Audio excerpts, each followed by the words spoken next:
second series of conversations inspired by the ministry of William Sloane Coffin. Today's panel will be on the future of ministry in the prophetic tradition. But before we begin, I just want to read some greetings from a person who was going to be on yesterday's panel and could not make it. This is Congresswoman Sheila Jackson Lee. She was unable to attend the first session, but sent us a letter, which is available here, and you could read the lot of it. I'm going to read a couple of excerpts from it. Congresswoman Lee represents the 18th District of Houston, Texas, in the House. She's currently serving her 5th term since her initial election in 1994. She serves on the House Judiciary Committee, the House Committee on Science, and the House Select Committee on Homeland Security. In addition to her Yale BA, she earned a JD from the University of Virginia Law School. She writes, I apologize for not having the opportunity to share in the fellowship that has brought you all together at Yale Divinity School. Please know that I am with you in spirit, and that my absence certainly does not equate to an absent heart from the energy that will be generated in this dialogue. Dr. Sloane Coffin has bestowed many gifts upon me, both professionally and personally. My commitment to activism can be attributed to his spiritual reverence for those who look to him for guidance. Professionally, my opposition to the war in Iraq, my choice of life over death and peace over war take roots in the spiritual leadership that I saw in Dr. Sloane Coffin. She says, we must passionately move forward to do good works for the many people who are in need in this world. I look, says she, to leaders like Dr. Sloane Coffin for guidance and consummate examples of how we should approach the balancing that must be made in this endeavor. And she thanks us for the opportunity to contribute these words. Because of the great interest last night in taping personal reminiscences, we've decided to incorporate a brief taping session here in the common room immediately after today's panel session. And you all are welcome to participate. And there are still signed copies of Bill's books for sale in the bookstore downstairs. With those preliminary remarks, then, let me introduce the chair of today's panel, my colleague David Kelsey, professor of systematic theology and a longtime member of our faculty. David will introduce the rest of the panel and guide the discussion. Thank you, Harry. It's my honor to lead a discussion which I hope to rise above at all moments and simply direct. We'll see what happens. Immediately on my right is Barbara Brown Taylor, a 1976 graduate of Yale Divinity School, an Episcopal priest who has been named as one of the most effective preachers in the English-speaking world. You have friends here, Barbara. Formerly of All Saints Church Atlanta and Grace Calvary in Clarksville, she now holds the Harry Bartman Chair in Religion and Philosophy at Piedmont College in Demarest, Georgia. Sitting immediately to her right is Bishop John Chane, 72 MDiv, who was consecrated the 8th Bishop of the Episcopal Diocese of Washington in 2002. He's an active member of many boards and advisory committees, including the American Friends of the Episcopal Diocese of Jerusalem, the University Council Committee on Religious and Spiritual Life at Yale University, the Episcopal Church Publishing Company, and the Virginia Theological Seminary. He also serves as co-chair of the Bishops' Working Group for a Just Society. Dwight Andrews is to his right. Dwight's a 1977 graduate of Yale Divinity School and subsequently of Yale's Department of Music. A noted preacher and musician, he provided the musical direction for the recent Broadway revival of Raisin in the Sun. He currently serves as pastor of First Congregational Church in Atlanta, a church founded in 1867 by ex-slaves with the help of missionaries from New Haven. And he's currently on the faculty of the Emory University Music Department. He also conducted an absolutely spectacular Vesper service at Battelle last fall. Yes, it was a marvelous evening.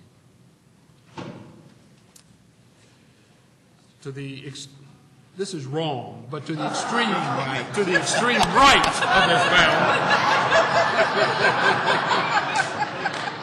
my way of looking at it, not yours, is my colleague Serene Jones, professor of theology at Yale Divinity School, a 1984 graduate of the Divinity School, with her doctorate from Yale in 1991, but she never found the exit, and she's been here ever since teaching theology.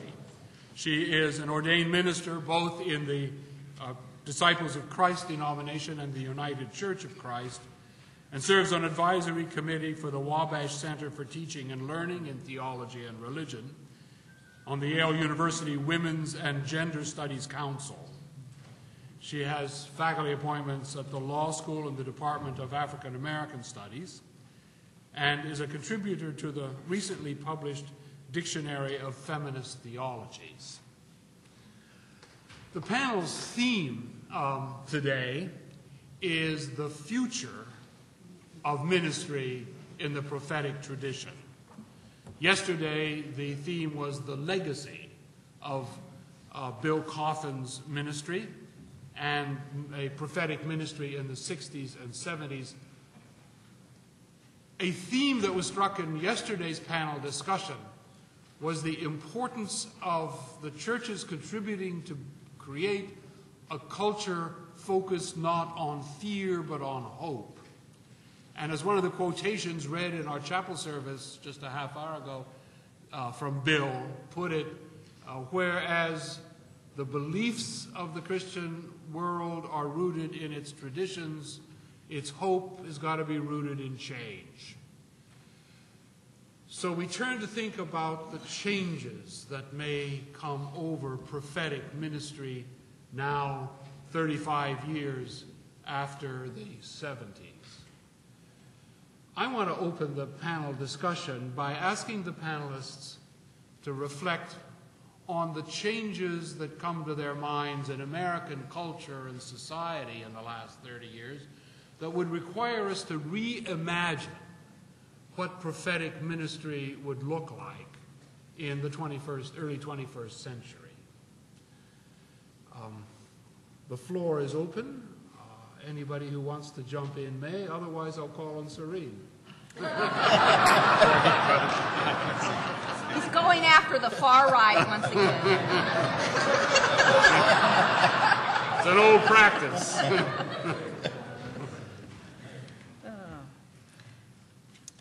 That's how we run seminars around here. Nobody speaks up for the first 15 seconds you call on somebody. Please. First, let me just say what an honor it is to be sitting on this panel. I was born in New Haven when my parents were here in graduate school in the 60s, and I have very early memories of life at Battelle under William Sloane Coffin's leadership. And I would say one of the first things that I've noticed that has changed is that I grew up in a world in which that community and that understanding of Christianity was, in my mind, normal. This is what it meant to be a Christian, to be liberal, to be engaged in the world in a hopeful and attentive way.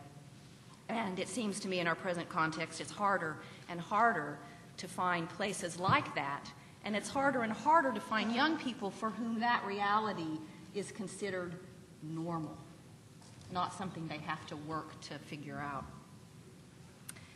A few other things I want to note, and this is where my professorial mode will come out. I have a list in my mind immediately of 4 shifts that I think are quite significant to how we think about the ministry of the church. First, I do think that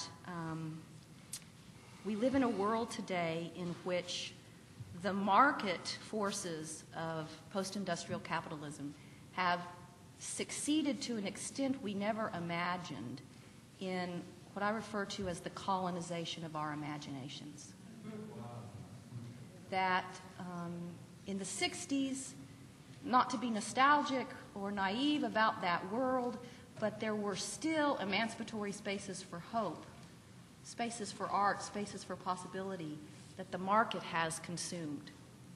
in our present context. Paul Gilroy, professor of anthropology here, makes a statement that I find quite compelling. He says, "Today in this world, it is easier for people to imagine the end of the world than it is for them to imagine life without capitalism." Secondly, I think a big shift is that in the 60s and 70s, in terms of social change, there was a powerful nation state to contend with. And the rhetoric of resistance often focused on that nation state. We're living in a world today in which, as Saskia Sassen puts it, the powers of the state are being eroded, what she calls unbundled and destroyed.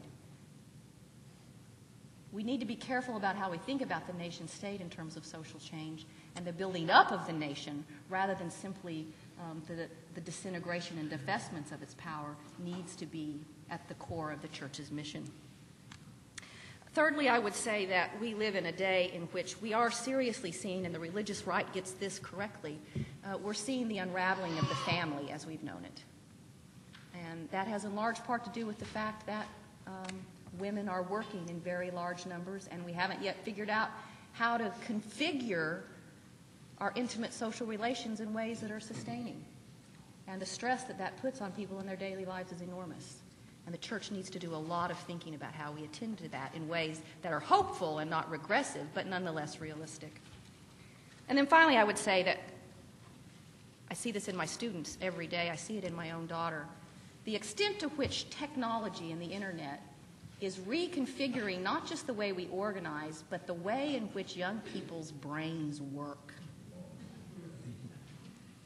The whole category of imagination is undergoing an enormous sea change. And for the church to figure out what it means to speak in the midst of that sea change is a challenge that I can't even begin to engage. I think we're not even aware yet of what the tip of the iceberg looks like with respect to what it means to re-articulate the world in systems of dispersed networks rather than systems of hierarchical structures, which we're often used to doing in our imaginations. So there, do it. Yeah. Bingo. There you have it.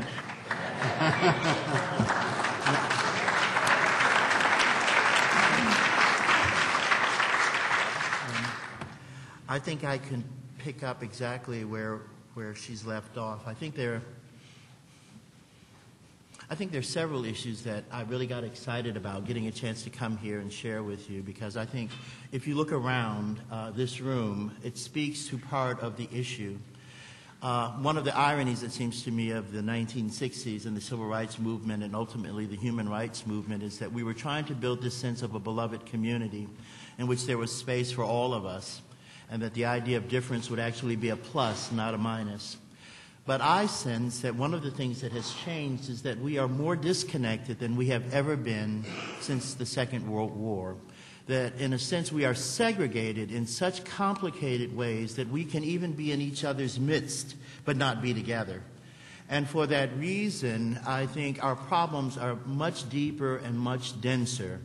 The marketplace certainly has an important role to play. The sense that materialism has become the religion of America is certainly a part of it, but there's something more insidious going on, to my way of thinking. If you combine kind of the worst aspects of a market economy with racism and sexism, what you get is where we are right now. And so if you look at culture, if you look at popular culture, which is culture in America, you have this vast scrambling for meaning and for value that is now determined by the marketplace, not by some deeper sense of aesthetic or truth or meaning. And even in the university, the place where we used to believe that this is where the counter-discourse would happen, even we in the university, I think, have been co-opted and corrupted. And so we now provide service to our students. We see them as our clients. This is the rhetoric of the university. And the universities and the churches have failed to respond to the literally disintegration of American democracy. What it tells me is a couple of important things, and then I want to give you one quick example. In the civil rights movement, at least as a young child, one of the things that was very important in my neighborhood in Detroit was education. The idea of education was not simply so that I could get a good job, but that there was an intrinsic value in being a faithful, educated, and literate person. The value of education was ingrained in me as a part of what it means to be a good citizen. We have flattened out the role of education in America, so now our students think that the importance of getting a good education is to get a good job. There is no intrinsic value in understanding anything about culture or history. And because the marketplace now drives our understanding of ourselves, there is no sense of history. Our students have no sense of the struggles of the civil rights movement.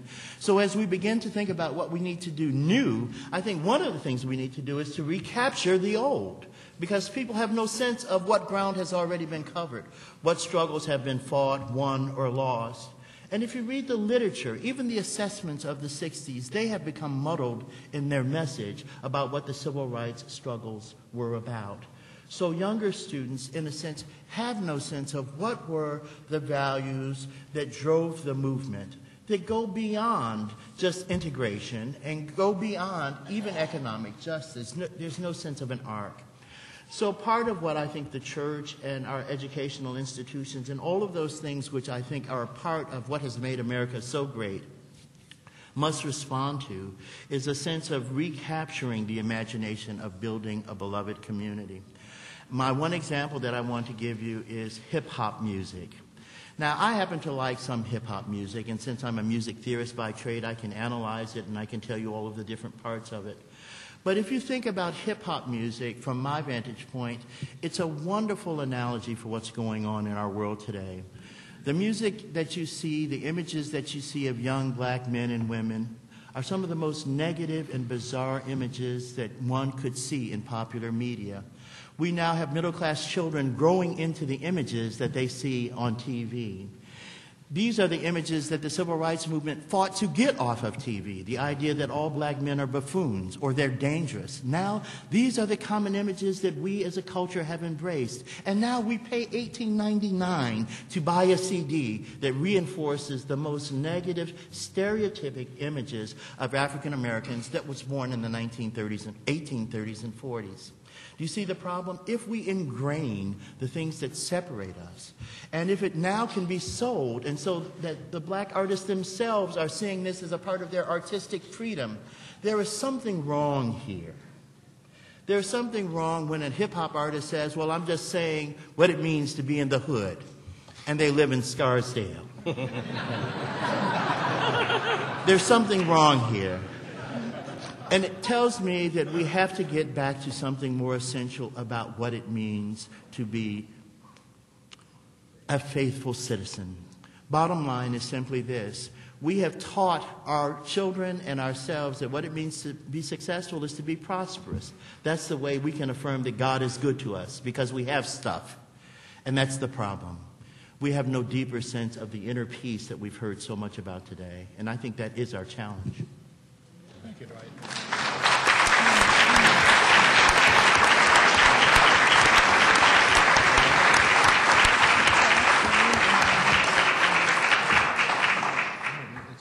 I would like to just kind of reflect very briefly on 30 years ago in terms of where I was and where I saw this country.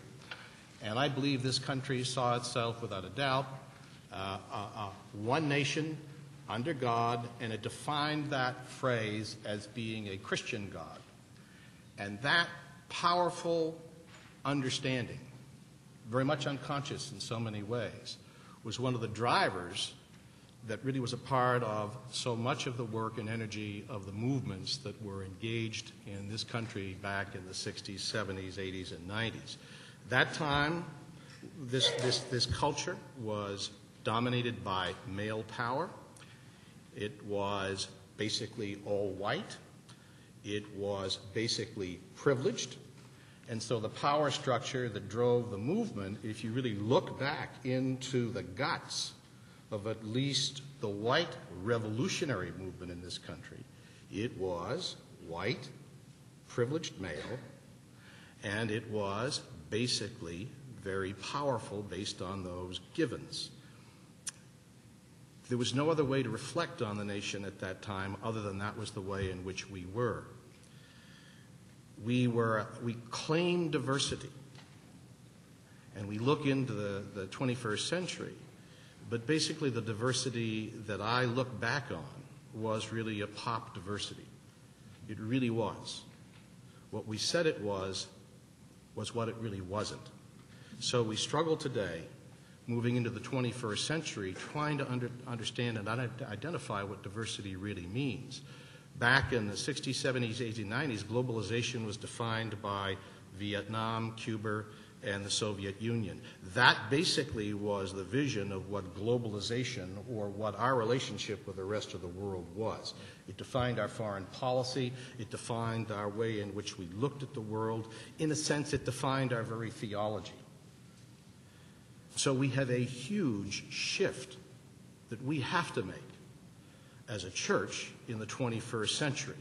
And I think we also have to get over this sense of liberal arrogance, which tended to drive what was very much a part of the process back in the 60s, 70s, 80s, and 90s. It is that arrogance which has permitted those on the extreme right to take over a huge vacuum and to start pulling the strings on the puppet, which makes us very, very nervous and really calls for the church to be responsive at a time when it still believes that it can sit back and not challenge people whose theology is veneer thin. We've got to get over that. So basically, moving into this 21st century is a process of relearning, reflecting on the past, and saying, we have a huge task before us, a huge task. And our seminaries and our churches have to get their hands dirty. That is the only way we're going to have an impact and make the changes we have to make. Thank you.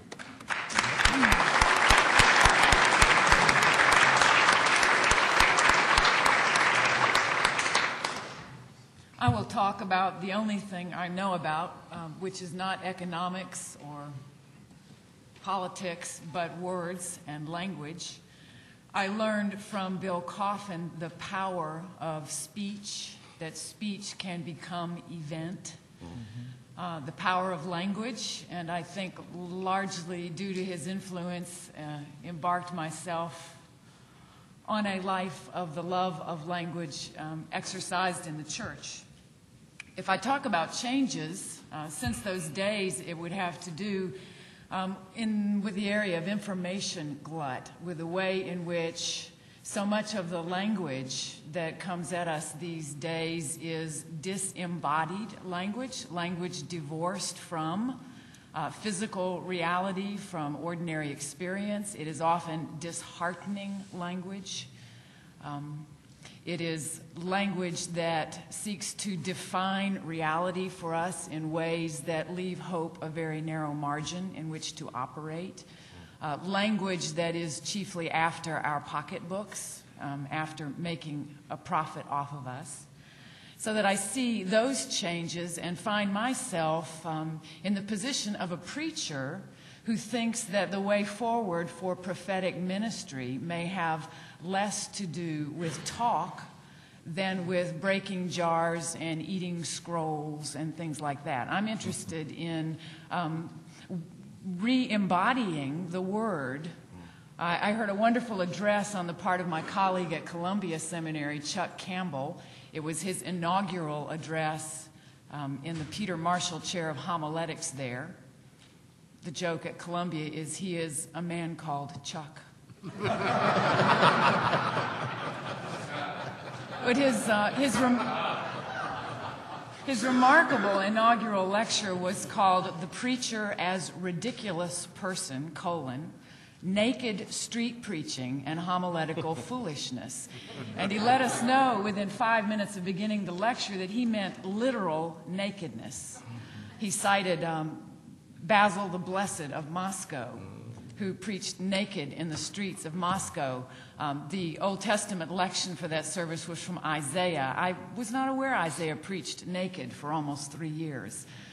But the image that Chuck held before us was the image of the homiletician who literally or metaphorically strips to expose the false hierarchies of religious privilege, denominational privilege, but more specifically, who strips and speaks in order to expose all the ways that power and the language of faith are wedded to the peril of the language of faith.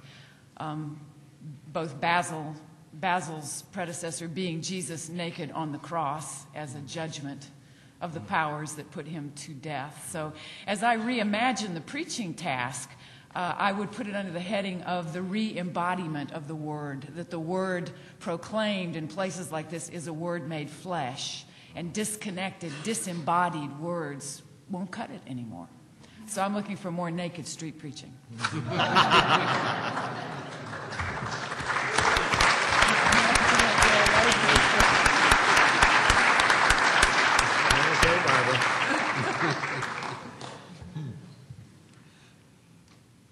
We've heard a variety of observations about changes in the culture and society.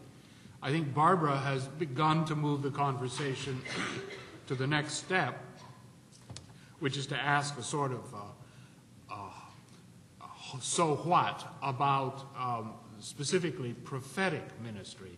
What are the implications of these changes for how one would imagine what a prophetic ministry would be like? Well, one suggestion is, in part, it'll be performance art, if I hear Barbara right, or at least include more of that. Are there other ways in which the things you have heard said, this is to the panel members initially, suggest to you reimagining the shape of prophetic ministry? Well, I just have one comment, and as I was thinking about this panel, I kept asking myself, what kind of ministry is not prophetic ministry? And as I came to that, at least as pastor, every time I asked that question, I said, in everything that we do, we must be the prophet. It means that the prophetic ministry is not simply the preached word, but the lived word, the listened word, that is, being able to be quiet to hear the will of God, and then to act on it. And so in all that we do, it seems to me, part of what we might help our young seminarians to think about is the fact that in all that they are doing, they must be the prophet. That is, they must both listen to and articulate the will of God in their ministries, and that the ministries themselves would be so diverse to deal with the realities of how diverse the need is. And that when we find creative ways to speak truth to power in all of these different places, we ultimately are little prophets. My big fear, frankly, is that too many of us want to be prophetic ministers and are looking for a new way to be heard that is not necessarily God-based or derived. And so in a sense, I think that all ministry for me right now has a prophetic call to it. And it's being called to be set apart, to be naked, to be courageous, but also that listening part, because it begins with God's word and will in us. Mm. What I like about the image of breaking jars and eating scrolls, and what I think I heard in your comments, Barbara, is that while on the one hand the task of prophetic ministry is about a kind of performance art that expands the imagination, but that needs to be sort of profoundly embodied in forms of social action. And I think it's easy for us to think of the church in its progressive mode primarily being prophetic if it can get people marching down streets carrying signs or going on hunger fasts, or, I mean, we have there's a set of images we have of what constitutes a progressive social action by this church that is being so imaginatively expanded. And I increasingly think that, well, as we all know, the right has taken over many of those strategies, and the ones they haven't taken over, they've rendered ineffective. I think before us, in terms of the church's work, is some really hard, nitty-gritty struggle to enact politically things like a national health care policy, to get the church in its actions to perform things like a more aggressive and articulate support for the forming and strengthening of unions, because those are one of the few bodies that are able to take on the market and global capital at its core. And I think central is getting people in churches, in the space of this imaginative expansion, to take seriously what it means to address issues of global poverty. One of the bad effects of the market on our psyches is that, particularly for middle-class people, because we never see something produced from its beginning to its end, it has on our imaginations the effect of, I think, disabling agency. We get to where we believe that we cannot make changes because our whole understanding of what a change is has been so skewed by the disaggregation of all of our social actions. And addressing things like healthcare, unionization, and global poverty are actually not as difficult as the present political system and the market would like us to think. But it's to make those connections in imagination and then to get the church to actually, in its daily practices, begin to get people's bodies to move in those kinds of motions to enact them. And thank you for making that connection, because getting arrested is performance art, and not clergy only, but entire communities. Much of what we saw on the slides overhead last night were, people lying down with crosses of names of people killed in wars. That kind of performance art is what I'm interested in, congregational and not only homiletical, but ways in which we do engage in embodied gospel street theater, maybe. But I think it's a matter of rediscovering what prophecy really is, and finding out who the prophets really are. Because we talk about prophecy all the time. We use it as a way of preaching and speaking as church folks. And yet, the church as an institution across the denominational lines has been marginalized by the press, has been disrespected by the authorities of power in this country, and the only way basically churches, if you use that word broadly, get any press today is if they are involved in scandalous behavior, fiduciary irresponsibility, or sexuality issues. So, who are the prophets? You have 13 million children in the United States who live below the poverty level. You have 44 million plus people in this country who have no health insurance whatsoever. You look at 2/3 of those who are retired in this country who absolutely depend on Social Security as a way of survival, and you look at the debate on Social Security today, and there are moral issues to address that prophets have to speak to. And there has been silence, for the most part, in the churches to address those issues. And until the church as a whole begins to find the coalitions and seek out the prophets from within to address those evils, we will sit around and we will have great discussions over coffee in churches all over this country. And more people will continue to be a part of poverty levels in this country that continue to increase at levels that are absolutely an abomination. Since 2000, the poverty levels in this country have skyrocketed, and the churches have been silent for the most part. Where are the prophets?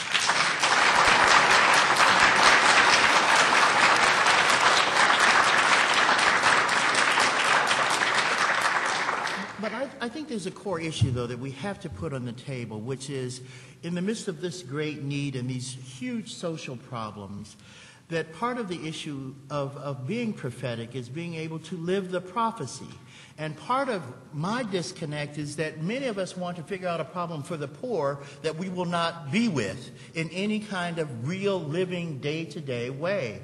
How do we create the beloved community when we don't even go through that neighborhood? We drive around that neighborhood. Those are not the people that are a part of our community, nor do we prophetically try to make a connection with the very people who are not in this room.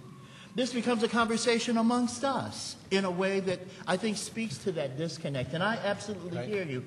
But I have the exact same problem because for affluent blacks who are trying to make more than a token gesture to the need in their community, they're trying to do it at arm's length. Sure. And prophetic living, it seems to me, means that we have to be with the very people to whom we want to deal with these structural changes. We have to put ourselves on the ground. Justice, not charity. Yeah, exactly.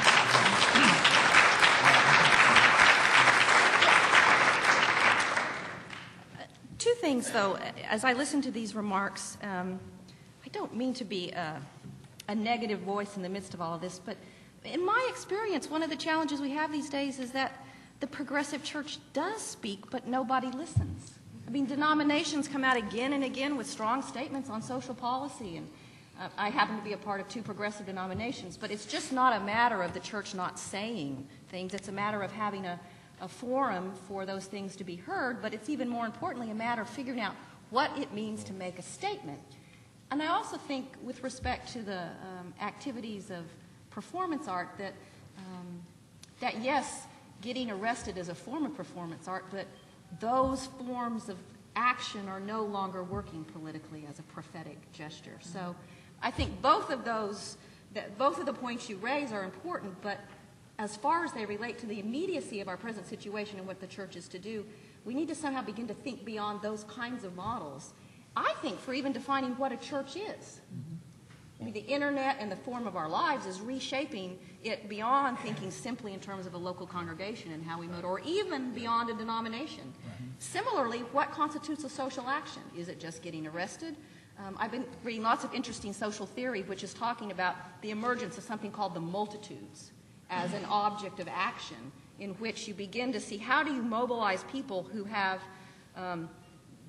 the most immediate form of shared interest is the event that they are attending to at that moment, that we need to get away from sort of nostalgic images of masses that come together around a solid, consistent, profound sense of shared identity and have a more fluid understanding of what mobilizes people and what might be an action. How we might bring pressure against the market and the state in new ways. You know, because I work a lot. I'm in the rural South, which is a different reality from where I sit now. But I work with pastors of small, struggling congregations. The connection is this. I read William Stringfellow's 1984 book called The Politics of Spirituality in preparation for this meeting. And he talks about those politics or this prophetic ministry in terms of the daily resistance of death. That's his definition. And what occurs to me is the death that many local congregations I know are trying to resist is their own death. They are pouring all of their energy into surviving themselves, so that there's a huge invitation to turn that resistance of death outward, to begin resisting the deaths of those who may never attend a church at all. So that the preservation becomes not so inwardly directed, but outwardly directed. And I think this ties in with what a number of my colleagues have said. But it's to test the premise that one finds one's life by losing it. And I would think the congregational life is as much challenged by that premise as any other. I'd like to go back to your comment about, denominational leaders and so-called denominations speak out and very few people listen, and I think that's because there are two reasons for that. We don't have a language that we can communicate well to the people that we serve right now, and one of the reasons for that, I think, is our illiteracy. We do not understand the great stories. Verna Dozier talked about a generation of illiterates. We are now, I think, moving into a third generation of illiterates who do not know the stories, who do not know Scripture, and the people who have taken over the stories are the people who have veneered it and fleshed it out so it suits their needs. So I think we've got to find a language that we have lost. And I'm not sure how to do that, so I kind of look at you.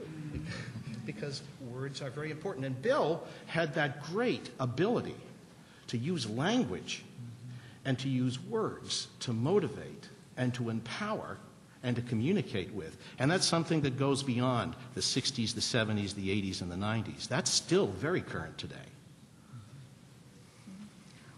Just on that question of your literacy, I have been increasingly amazed at the level of theological and biblical illiteracy that marks the Christian right. And I think that needs to be exposed. I think we need to stop thinking that in most of the time, there's no Christology there. There's no theory of the cross. There's no notion of atonement. There's no sense of scriptural hermeneutic.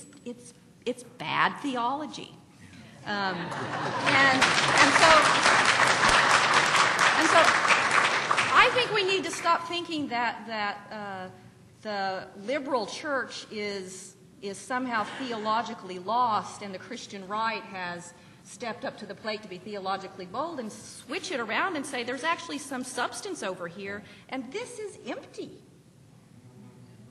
It's sound bites, but there's not theological depth to it. It's easy to take on if you start having the fight theologically. Do any of these changes in the last 30 years in American culture and society suggest that a prophetic ministry in the Christian churches ought to be looking to new allies? And who would they be? There was some reference a little earlier to coalitions, and that was certainly a big part of prophetic ministry in the 60s and 70s, and always has been in the history of religion in this country. But coalitions shift as it becomes appropriate to work with new kinds of partners. In a changed cultural situation, are there new potential partners that would be profitable to hook up with?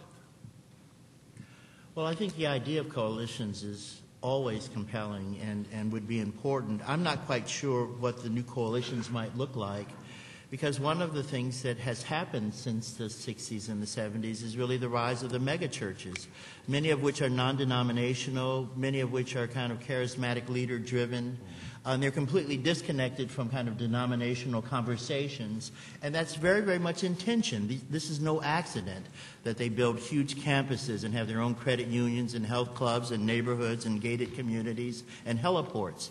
And it's so that they can, in a sense, be completely enclosed and insulated, and thereby the power kind of localized to that community.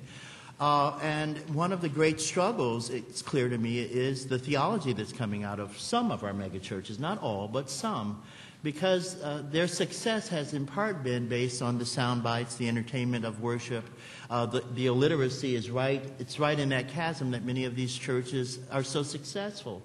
And in some ways, I think we have to deal with the cultural reality of this problem of not only what we're responding to, but what is it that liberal theologians are saying? What is it that liberal churches are saying, if we want to call it liberal churches? But also, I think in some ways, the last 30 years shows the failure of liberal church traditions to address the changing realities. I mean, we've been silent because we haven't figured out what the hell we're saying.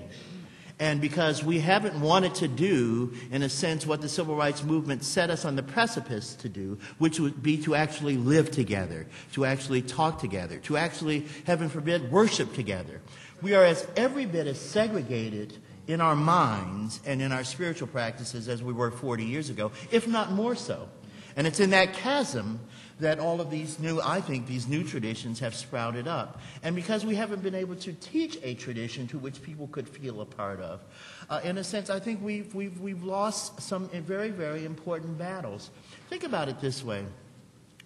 Part of what integration was supposed to do was to put us together in a way that if we live together, we might discover that we're not so different, and that, in fact, we might have shared interests, and that we could actually transcend our kind of our positions. We failed miserably at that. Part of the idea of public education was that if people were better educated, they would be able to be more productive and participate in our society. What did we do with public education? We created charter schools. The great debate is how should we fund charter schools? And that has become a part of this class war that cuts across different races. But the issue is that our children are not being educated. So, in a sense, we are fractured in these new ways that the church has been silent on. In fact, what have the mega churches done? They've created their own charter schools. This continues the disembodiment, the disconnection from that sense of our oneness in Christ. We are not one in Christ. And that's where I think the prophetic ministry needs to help bring us back to center.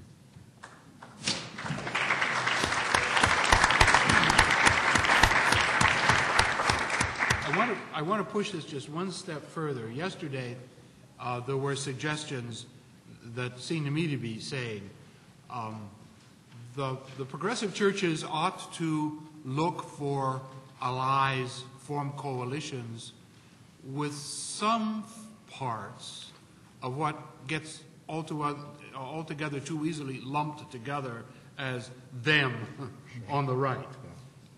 That's a more variegated reality than our easy tendency to turn it into an us-them thing. Do you see any possibilities in that, in fact, on at least some issues that call for a prophetic ministry? I'd like to just answer that by saying that Jim Wallace, who is an evangelical Christian who disagrees with me on issues of abortion and human sexuality and many different other issues, we've been able to work on a coalition involving some very, very conservative evangelicals. And I remember being at a White House meeting with about 18 rigid evangelicals who normally would not even want to sit down and have tea with me. And Jay Lefkowitz, who was the president's domestic advisor, was seated with us. And I think it was Jim who stood up and said, if you look around the table, Jay, you're going to see people who absolutely cannot agree on anything, except we agree on one issue right now, and that's the issue of child tax credits and the issue of poverty in this country. And you're going to have to deal with us. This is an alliance that will continue to grow, and it's not just the issue of poverty. It's the issue about the war in Iraq. It's issues that you have, I think, misunderstood. This administration has misunderstood. That meeting really opened up the doors, at least for further communication and dialogue with the folks on Pennsylvania Avenue. But that's the first time, and in my denomination, I get criticized for messing with the evangelicals. And I think that we're still not sure whether we want to dance with one another. But I think that's one of the alliances that absolutely has to be made if you're going to build some bridges. And if we don't do it, I think that's very persuasive. That perhaps we have flattened the reality out too much. Maybe this is not a right and left issue, because if you look issue by issue, we will find different communities being on different sides of this divide. My bigger concern is that the kind of conversation and reflection and discernment that we need to have as a religious or faith community around some of these deeper issues needs to be framed in a deeper experience. That is, for example, what's your stand on abortion? What's your stand on gay rights? These are too simple a way of asking, what's the litmus test for these important faith issues that we really could, I think, be engaged in a liberating experience of exploration. But because we're kind of dealing, what's the position on justice? What's the position on NAFTA? That's too simple. These problems need time to breathe, need time for us to pray and be together on in a way, because they're deep enough that they demand that kind of attention. And I think trying to simply kind of flatten out, where are you on this or that, short circuits the kind of experience that would help us to discover where our alliances are. Mm-hmm. I think this is the important cooperation, but I don't want to finish this panel without also mentioning interfaith allies. To take students to the Voting Rights Museum in Selma, Alabama, and to see the famous picture of Rabbi Heschel, and I believe Bishop Duncan Gray, and Martin Luther King, and that picture points up to me in my area where, in its own way, immigration is bringing people of different faiths into a very small rural area in ways that promise to be very explosive if we don't build bridges early. So I'm aware that some of the poorest people in my little rural county are Laotian Theravada Buddhists or Vietnamese Buddhists. So I am looking for ways that Christian churches, while we can't ignore this other important bridge to cross, also make friends and allies with people of other faiths in our local community. So just want to be sure that gets mentioned. Thank you.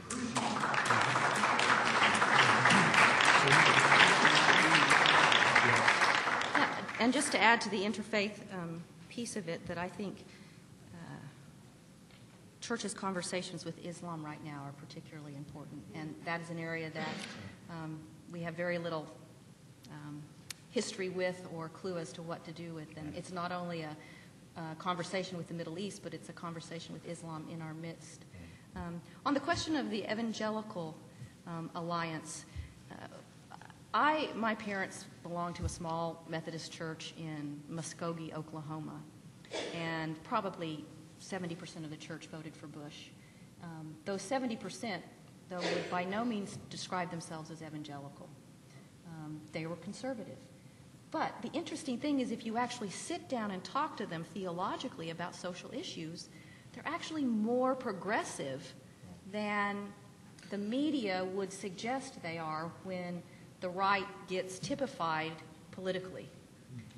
I often liken this to working with some of the younger women students that I teach who would recoil at the idea that they were feminists. I mean, I'm not a feminist, that's not what, I don't think we worked through all that. And yet, if you actually sit down and talk to them about women and what they want to do with their lives and what they're committed to, it's like a checklist of everything that I consider feminist. So part of it is finding the right language and the right way of mobilizing people in a way that fits their reality. And I think that 70% of my parents' Methodist congregation doesn't fall into the categories that the Bush administration likes to lay upon our map of religious life in America right now. I mean, I would also just add one more thing. In terms of internal Christian conversations in North America, sometimes we get so concerned about the evangelical conversation that we forget the huge number of Latina Roman Catholics with which there needs to be increased conversation, and Pentecostals. And usually when the conversation is with evangelicals, it's a very white, working class or bourgeois audience, and this begins to bring issues of race and class more distinctly into our coalition conversation. Thanks. There are several hands. Is there a roving mic, or how? While we get the technology set up, please ask your question back on the windowsill. Yeah. He was a giant for his time.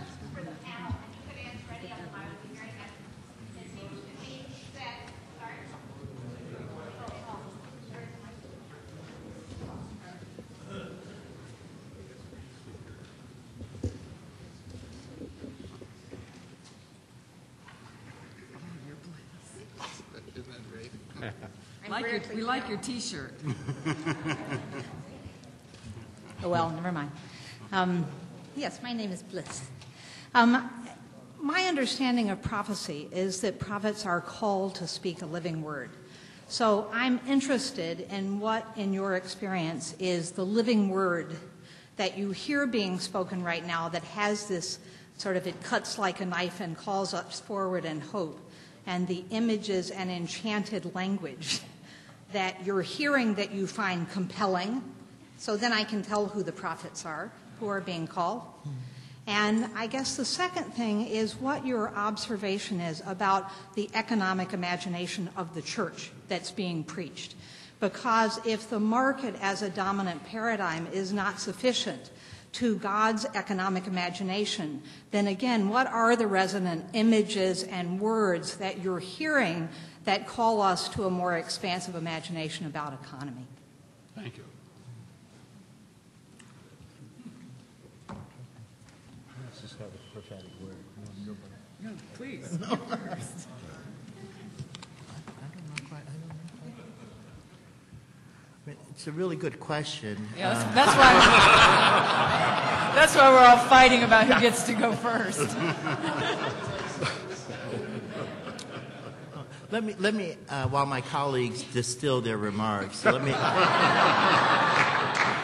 learned that language at Yale, you know. Aside from my lovely wife, who I met while we were both graduate students here, one of the things I think I really got out of the Yale experience was learning how to say, I don't really know, in a very elegant way. And the students are very good at it as well. No, seriously, let me answer the second part of it. That is this economic message from God. I think that is, in some ways, a very, very important question for the church. That is, how does the church deal with its own resources? And how do we, in a sense, live out a kind of prophetic vision of our own abundance, if you will? And I think part of what would be prophetic if churches dealt with their own abundance in terms of not only what they had, but what they needed, so that they could see themselves as being more of a catalyst for shared abundance. And I don't see a lot of that going on right now because most of us are trying to just keep our churches afloat, or get the building fund, getting the building rebuilt.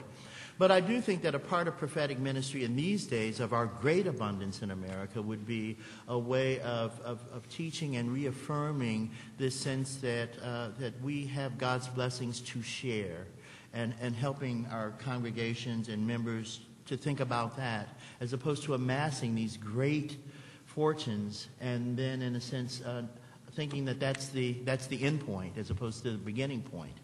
So the economic issue is really a theological one that I don't think we have been speaking very, very much about, at least in many of our local churches, probably not enough. Are we still reflecting on our answers? This morning, as I was thinking about my comments, I had a neighbor drop off his daughter at my house he had to go to work early so I could take her to school with my 9-year-old daughter, and he is an economist at Yale. And I said, so Chris, how would you think about the future of activism in this country? He said, the first thing he says, well, you've got to get it so those crazy people don't have control of the language of religion. And then he said, and this is his topic, he works on it, he says, right now we have the resources to dramatically address world poverty. And it would not be that hard. For 10% increase in our present foreign aid, we could wipe out malaria. Wow. Another 10% could get rid of the problem of undrinkable water. Part of the imagination that we need to have is an imagination that does not see those realities as impossible. And we've been trained to think it can't happen. Right. And that's a huge shift to get people's minds around the mere reality of possibility. If we're looking, as we finally have to, for sort of core phrases, I mean, we're talking sound bites here. What I'm hearing is that, to address Bliss's first question directly, it's the kind of talk one would be looking for in a prophet would be talk about possibility and hope. An agency, I think. I'm sorry? An agency. An agency, yes. Yeah. Well, and I would say that this might sound somewhat crude, but I think self-interest. Self-interest. If one does not really have the opportunity to embrace the hopefulness of the future that will fulfill your life and make it better, then in fact, you are in trouble.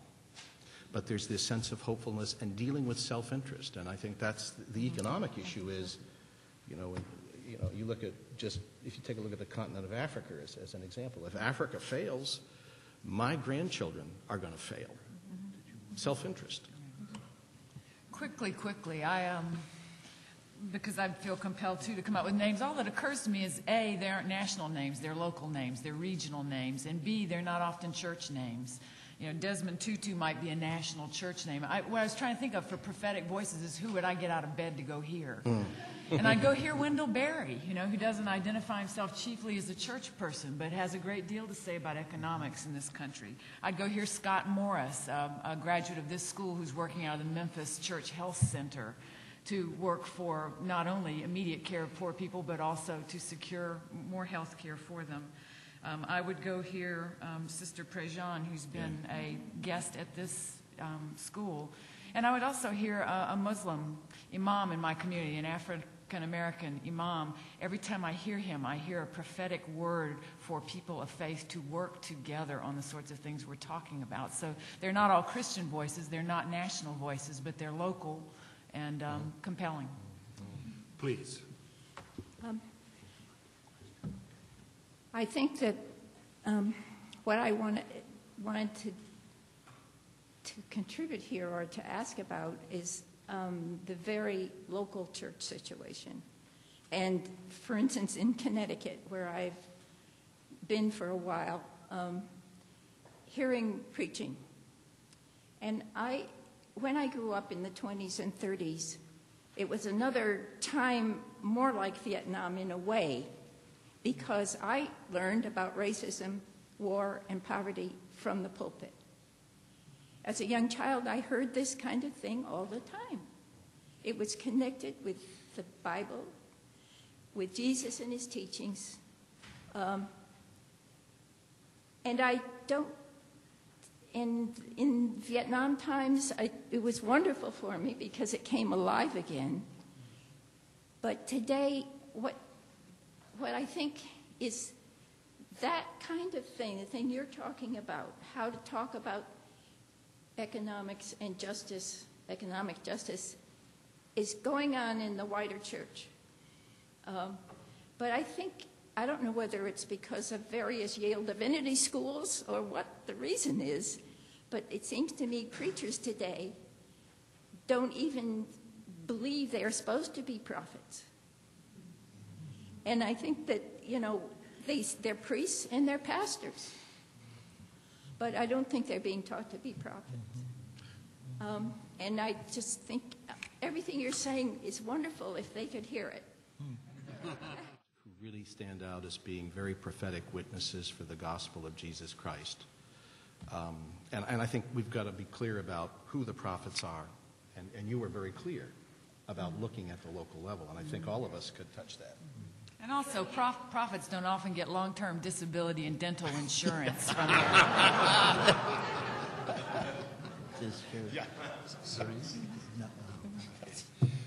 I've been told we have time for one more question, so please.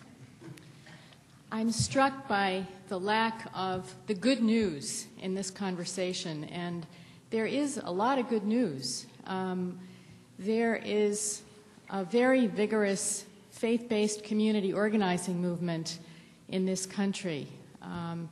It is not always messy, but it is, generally speaking, very energized. There's great preaching, great music, and serious engagement with issues that matter greatly to people on a local or a regional basis. Here in Connecticut, there's lots of that. Organizations that are affiliated with the Industrial Areas Foundation, the Gamaliel Foundation, or local or regional community organizing networks. The Catholic Campaign for Human Development funds a lot of that, and some other denominations have similar funds as well. I think anybody who wants to kind of get in on lively efforts to live out the prophetic vision and ministry ought to get yourself right away to one of those organizations. I also thought that the mention that was made of immigration and new neighbors is important. A small, but I think extremely important effort that I think will matter a lot is within, I see it in this area, within a number of Catholic congregations, older, established, white congregations that all of a sudden have large numbers of very mixed Hispanic congregations springing up in their midst. And the simple act of English as a second language program as a very fundamental community building tool for building the beloved community across those lines, sharing language, sharing food, people teaching each other their respective languages, and so on. I think there is lots of prophetic work going on in close to the ground. In this state, certainly on the economic question, there is a very remarkable moment in time. There's enough bad news to go around among communities that are very different, suburban, rural, urban, and there's a very important historic opportunity, I think, to do organizing based on both the vision and on people's self-interest to try to change fundamental evils about the way this state is structurally constituted.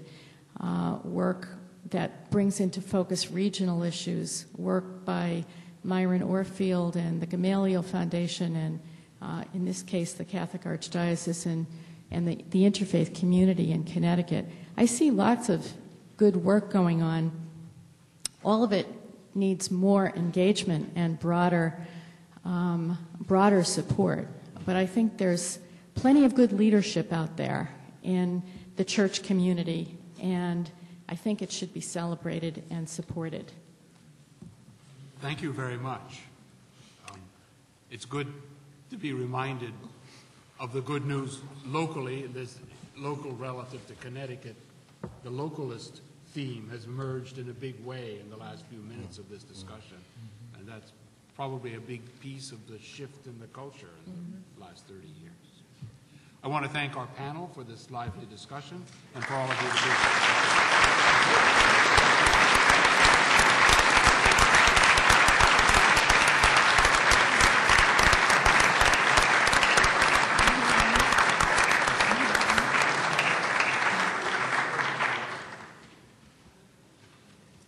One and all, and thanks once again to the person who inspired this whole event. You're welcome.